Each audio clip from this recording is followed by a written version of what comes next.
Hi friends, எல்லோரும் எப்படி இருக்கீங்க? இந்த வீடியோவில் என்ன பார்க்க போகிறோன்னா ரசம் வைக்க போகிறோங்க. அதுக்கு தேவையான அளவுக்கு புளியும் தக்காளியும் எடுத்துட்டேன். இதுக்கு தேவையான பொருளை எடுத்துட்டேன்.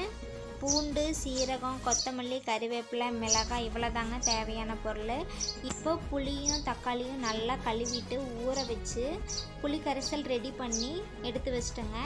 இப்போ இடிக்கல் எடுத்துக்கலாம். இதுக்கு தேவையான பொருள் எல்லாத்தையும் இடிக்கல்ல சேர்த்திக்கிறேன். இப்போ இன்னொரு டைம் சொல்கிறேன். பூண்டு, மிளகாய், கொத்தமல்லி, சீரகம், கருவேப்பிலை, 5 பொருள் தாங்க தேவை. நீங்கள் இதுக்காக தனியாக மசாலாலாம் அரைக்க வேண்டாம். இது சேர்த்து ரசம் வச்சிங்கனாவே நல்லா செம்ம மணமாக இருக்குங்க. நீங்கள் ஒரு டைம் ட்ரை பண்ணுங்கள். நம்ம சேனலை சப்ஸ்கிரைப் பண்ணாதவங்க சப்ஸ்கிரைப் பண்ணுங்கள். இப்போ இந்த பேஸ்ட் எடுத்து நல்லா இடித்து பேஸ்ட் எடுத்து வச்சுட்டுங்க. இப்போது கடாய் வச்சு எண்ணெய் சூடானதுக்கப்புறம் கடுகு தாளிச்சிக்கலாம். அதுக்கப்புறம் இடிச்சிட்டுங்கள பேஸ்ட்டு அதை போட்டுக்கலாம். அப்புறம் பெருங்காயத்தூள் ஆட் பண்ணிக்கலாம். இப்போ இதை நல்லா வணக்கி விட்டுருங்க. கொஞ்சம் பச்சை வாசம் போக வரைக்கும் வணக்குங்க. அதுக்கப்புறம் புளிக்கரைசல் ரெடி பண்ணி வச்சுருக்குங்க, அதை எடுத்து ஊற்றிடலாம்.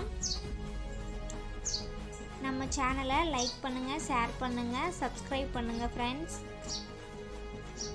இப்போ இந்த புளிக்கரைசல் எடுத்து ஊற்றிட்டோம். இது நல்லா கொதிக்கிட்டோம். கொஞ்சம் கொதிச்சோன்னே ஸ்டவ் ஆஃப் பண்ணிடுங்க. இப்போ கொத்தமல்லி தழை தூவுங்க. நல்லா மணமாக இருக்கும். நீங்கள் கண்டிப்பாக ட்ரை பண்ணி பார்த்துட்டு எப்படி இருக்குன்னு கமெண்ட் பண்ணுங்கள். பாய்.